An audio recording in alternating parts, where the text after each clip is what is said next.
O que não acontece, porque a população não está preocupada com o futuro da nação. Se eu vou perguntar para ti, você gosta de política? Gosto do assunto, sim.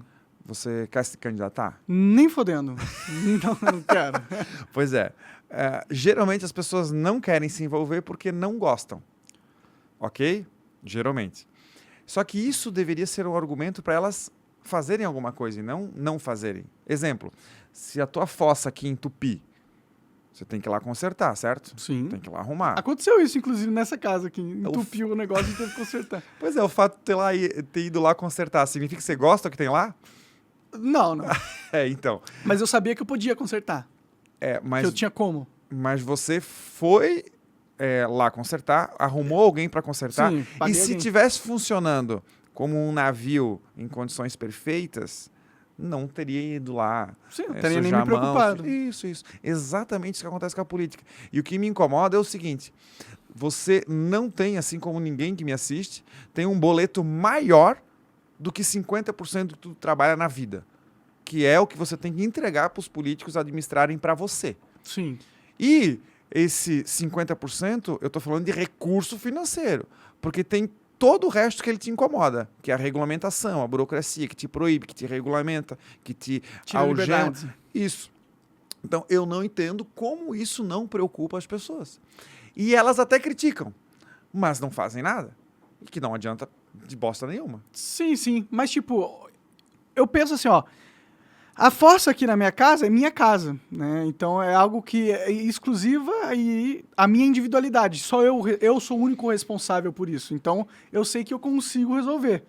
O Estado é uma fossa gigantesca que, para resolver, eu tenho que ter necessariamente a colaboração de várias outras pessoas que querem resolver também, porque sozinho eu não consigo. Então eu fico pensando assim, é melhor resolver as minhas fossas do que me preocupar com uma fossa que eu preciso tentar convencer 300 e não sei quantos deputados, 500, 400, sei lá, a fazer a fossa melhorar daquele jeito, contratar esse cara para resolver a fossa. Eu não acredito que eu tenha capacidade de entrar lá no meio e fazer alguma coisa para resolver a fossa, entendeu? Por isso que eu prefiro focar no que eu acho que eu consigo resolver. A ignorância já é um ponto positivo. Uhum. Você está admitindo a ignorância. E isso é excelente. A maioria dos parlamentares que chegam lá, pensa no Brasil. Maranhão, a renda per capita é menos de R$700. Brasília é R$2.400. O cara que vai lá, um desses 513 deputados federais, ele não reconhece a própria ignorância. E justamente por isso, ele quer arquitetar com engenharia social toda a sociedade conforme o jeito dele, conforme ele quer, naquele curto espaço de tempo, de consertar o mundo. Sim. Sem ter feito qualquer tipo de curso, qualquer preparação, qualquer tipo de estudo, porque é tudo muito rápido. Veja só, para você ir lá consertar a fossa, muito provavelmente o cara passou por um treinamento. Sim. Né? Sim. Para ser deputado federal e senador, precisa fazer no máximo nó de gravata. Isso quando não usar o reco. Você quer ganhar, né, a eleição, né, que é difícil. Não, depende. Teve um cara no Rio Grande do Sul que viralizou num vídeo que ele foi fazer uma demonstração, tem uma plantação de uva, e ele foi fazer uma apresentação lá da plantação dele, e quando ele foi pegar na uva... Ele tomou choque? Tomou choque. Esse cara virou deputado? Não, senador, cara. Ele virou senador? Caralho! Se eu não me engano, acaba o mandato dele agora. Mas por causa desse vídeo? Sim, aquilo lá iniciou a viralização. A carreira dele. Caralho, que absurdo. Não, e é isso, a exposição. O Cajuru foi assim, Tiririca foi eleito deputado federal. Então, na verdade, tem duas coisas que são diferentes. Uma coisa é você ser bom eleitoralmente e outra coisa é você ser um bom mandatário, um bom gestor, entendeu? Uhum. Não necessariamente uma coisa tem a ver com outra. E com relação a fazer alguma coisa e consertar, na verdade, na minha opinião, a melhor forma de fazer com que as coisas andem e funcionem e sejam corrigidas é fazer com que essa turma, essa estrutura, esse gasto e essa produção reduza. Então não é tão difícil. Mesmo você... Não é fazer algo, é deixar de fazer algo. Deixar de fazer algo. Sim. E isso precisa estar muito claro, porque é muito fácil a pessoa cair na armadilha de vender um discurso bonzinho. Por exemplo, alguém com um coração bom pode dizer o seguinte: eu quero ajudar, fomentar a cultura. Eu quero que a cultura, a arte seja valorizada. Cara, ninguém vai ser contra isso. Claro. O problema é que ele interrompeu o capítulo da história. Porque o capítulo ruim ele não falou. Que é, para você subsidiar, dar dinheiro, algum benefício para qualquer área, inclusive a cultura, você está obrigando, forçando para que todos os outros paguem essa conta. Sim. E, além de não receberem esse mesmo benefício, vão recortar uma fatia do dinheiro próprio, do suor.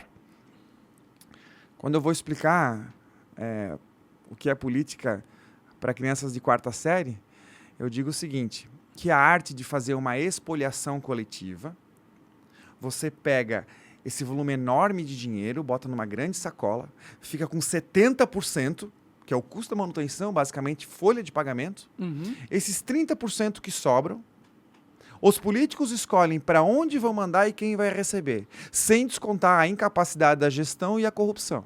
Uhum. Porque, veja, como o político ele não sofre as consequências das decisões erradas que ele toma, ele não tem incentivo de tomar a decisão certa. Ah, sim. Pelo contrário, se ele tomar a decisão errada, no caso, subsidiar a cultura, Ele vai ser aplaudido. Né? Isso! Porque o incentivo dele é possuir e ter mais votos. E a maioria, e por isso a gente chama de tragédia dos comuns, que é essa que você está sentindo, que eu estou no meio, que está diluído, não se esforça porque parece que é uma fatia pequena, mas já está se tornando grande. A fatia do que o Estado pega, você está falando? Isso. Da renda de todo mundo? Isso. Porque o que acontece? Vou tentar explicar em números. Digamos que nós 3 aqui juntamos com mais 7, somos em 10 pessoas e fizemos uma cidade nova. Uhum. Essa cidade não tem governantes. Somos nós 10. Você planta a cenoura, eu tenho o cavalo, e ele tem a venda, e assim nós vivemos por um tempo. No decorrer do caminho vão surgir problemas. A liberdade, ela causa problemas. Ela não é perfeita. Nunca sim. ninguém disse isso. Afinal, Nunca alguém afirmou isso. Não existe liberdade sem riscos, né? Isso. Sem um preço também. O que eu sempre digo é que as consequências negativas da não liberdade, elas são maiores. Sim. Entendeu? Então essas 10 pessoas estão lá. Aí aconteceu um problema, alguém teve uma ideia brilhante, não, vamos fazer um Estado agora. Vamos criar um governo. Aí nós elegemos uma pessoa. Vamos fazer uma analogia com o Brasil. Mais ou menos 12% dos trabalhadores do Brasil são funcionários públicos. Então, uma pessoa dessas 10 vão ser um servidor público. Uhum.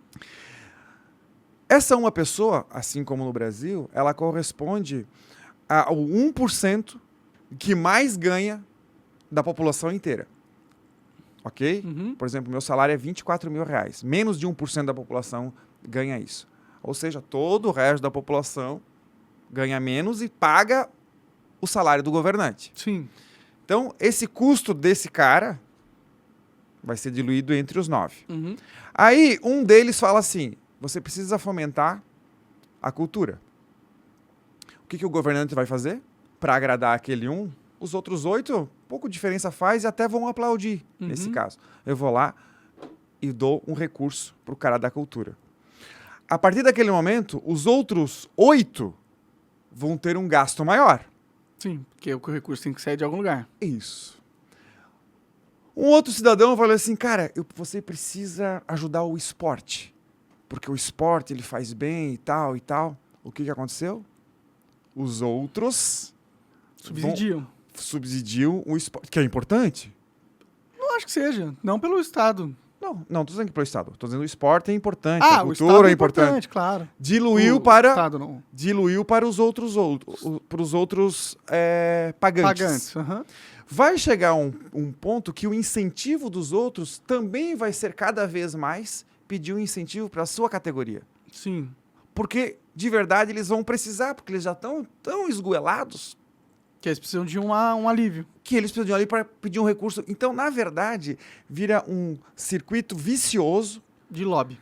de lobby e cada vez mais caro.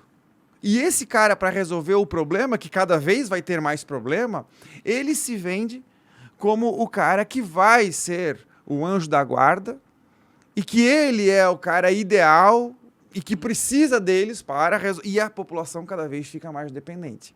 Então, no fundo, todo mundo quer viver às custas do Estado, mas se esquece que o Estado vive às custas de todos. Compreende?